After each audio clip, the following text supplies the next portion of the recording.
عقیدہ رسالت محمدی کی وضاحت فرماتے ہیں. حضور کی ذات کے بارے میں مسلمان کا کیا عقیدہ ہے؟ ہمارا یہ عقیدہ ہے رسول اللہ صلی اللہ علیہ وسلم کے بارے میں کہ آپ بشر ہیں، انسان ہیں حقیقت اور ماہیت کے لحاظ سے.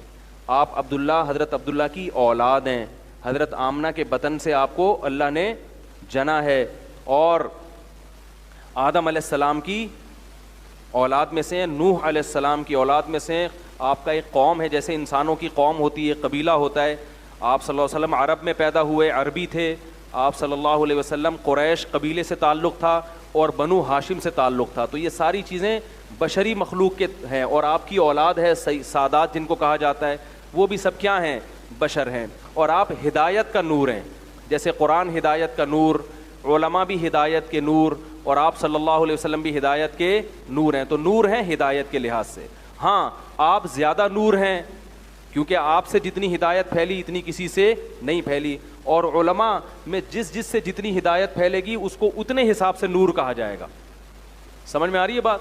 قرآن نے اللہ نے اپنے آپ کو بھی نور کہا ہے کیونکہ اللہ بھی لوگوں کو کیا دیتا ہے؟ ہدایت دیتا ہے. تو ہدایت کے لحاظ سے نور ہیں، اور حقیقت ماہیت کے لحاظ سے آپ کیا ہیں؟ بشر ہیں، انسان ہیں. بالکل ایسے ہی بشریت میں جیسے دوسرے انسان ہوتے ہیں، کیونکہ قرآن میں جگہ جگہ انما انا بشرم مثلکم، میں تمہاری طرح کا بشر ہوں، یعنی بشر ہونے میں تمہارے جیسا ہوں. بشریت کے لحاظ سے کیا ہوں؟ جیسے تمہاری آنکھیں ہیں، تمہاری ناک ہے، تمہیں کھانا چاہیے، پینا چاہیے، بیمار ہوتے ہو تو علاج چاہیے، تو یہ ساری چیزیں مجھے بھی چاہیے. اس لحاظ سے تبھی مشرکین اعتراض کرتے تھے ما لہذا الرسول یاکل الطعام ویمشی فی الاسواق، یہ کیسا رسول ہے، یہ تو کھانا بھی کھاتا ہے اور بازاروں میں خریداری بھی کرتا ہے. تو اللہ نے اس کا جواب یہ نہیں دیا کہ نہیں یہ نہیں کرتے. اللہ نے فرمایا کہ سبحان ربی هل كنت الا بشر رسولا، میرا رب ہر عیب سے پاک ہے، اسے نہ خریداری کی ضرورت نہ کھانے کی ضرورت، میں تو بشر ہوں، انسان ہوں. فرق کیا ہے کہ میں رسول ہوں، تم رسول نہیں ہو. تو یہ ہمارا نظریہ. ہاں آپ صلی اللہ علیہ وسلم انسانوں میں تمام انسانوں سے افضل ہیں، بلکہ اللہ کی مخلوق میں تمام مخلوق سے افضل ہیں، فرشتوں سے بھی، جنات سے بھی. جتنی ذی روح مخلوق اللہ نے اس کائنات میں پیدا کی ہے، اس تمام مخلوق سے سب سے بڑا مقام اللہ نے کس کو دیا؟ محمد صلی اللہ علیہ وسلم کو. تبھی شاعر نے کہا نا بعد از خدا بزرگ توئی قصہ مختصر. کیسا پیارا شعر ہے. اس نے کہا کیا نبی کی شان میں الفاظ کہوں، الفاظ میرے پاس نہیں ہیں. تو بعد از خدا بزرگ توئی، اللہ کے بعد سب سے بڑا درجہ کس کا ہے؟ تیرا ہے. لیکن یاد رکھو اللہ تعالیٰ کی ذات اور صفات میں آپ صلی اللہ علیہ وسلم شریک نہیں ہیں. اللہ کی جو ذات ہے وہ مختار کل ہے، مشکل کشا ہے، حاجت روا ہے. اور انسان کوئی بھی ہو، پیغمبر ہو یا پیغمبر کے علاوہ بھی، اللہ فرماتے ہیں انتم الفقراء الی اللہ، سب کے سب اللہ کے در کے محتاج ہو. اور اللہ نے کلی اختیارات کسی کو بھی نہیں دیے، نہ جزوی نہ کلی. اسباب سے ہٹ کے جو اختیارات ہوتے ہیں، اسباب والے اختیارات اللہ نے انسانوں کو بھی دیے ہیں، جنات کو بھی دیے ہیں، فرشتوں کو بھی دیے ہیں، پیغمبروں کو بھی دیے ہیں. اسباب والے اختیار یعنی کسی لاجک کے تحت کوئی کام کرنا بغیر سبب کے اللہ نے کوئی، یہ تو قرآن میں جگہ جگہ اللہ نے بیان کیا. اس موضوع کو لے کے چلوں گا تو بات لمبی ہو جائے گی. یہ ہے عقیدہ توحید اور یہی ہمارا عقیدہ ہے.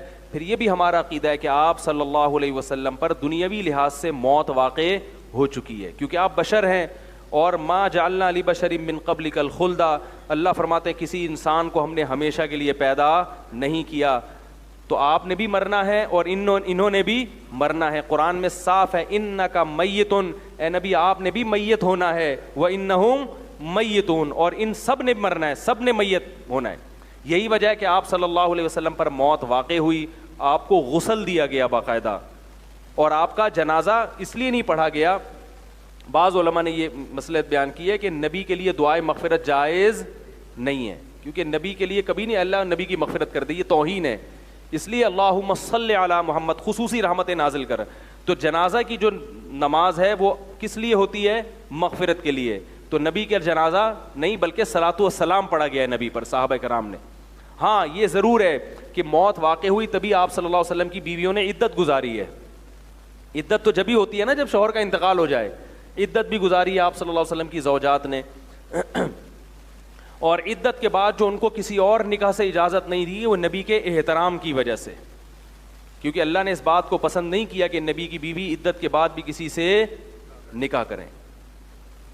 کسی اور کے نکاح میں جائیں، وہ آپ صلی اللہ علیہ وسلم کے احترام کی وجہ سے۔ ہاں نبی صلی اللہ علیہ وسلم پر دنیاوی لحاظ سے موت واقع ہوئی، مگر اللہ تعالیٰ نے آپ کو قبر میں خاص قسم کی حیات دی ہے جو عام لوگوں کو نہیں ملتی، وہ شہداء کو بھی نہیں ملتی، بلکہ شہداء کی زندگی سے بھی بڑھ کر ایک خاص نوعیت کی زندگی دی ہے، اور اس زندگی کی وجہ سے آپ صلی اللہ علیہ وسلم کی روح مبارک کا آپ کے جسد اطہر سے جو تعلق ہے وہ عام لوگوں کی نسبت بہت قوی ہے۔ نہیں آ رہی بات سمجھ میں؟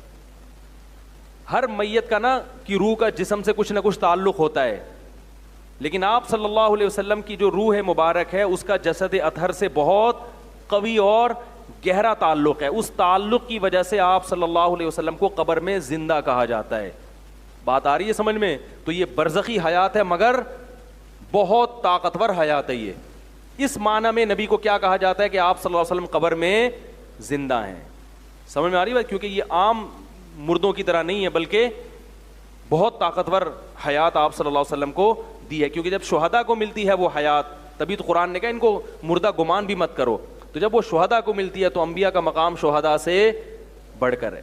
سمجھ میں آ رہی ہے بات؟ تو یہ اہل سنت والجماعت کا عقیدہ ہے جو معتدل ہے۔ یہ کہنا کہ نبی صلی اللہ علیہ وسلم کی روح مبارک کا اس جسم سے کوئی تعلق نہیں ہے، یہ غلط ہے، یہ اہل سنت والجماعت کا نظریہ بولو بھائی نہیں ہے۔ لا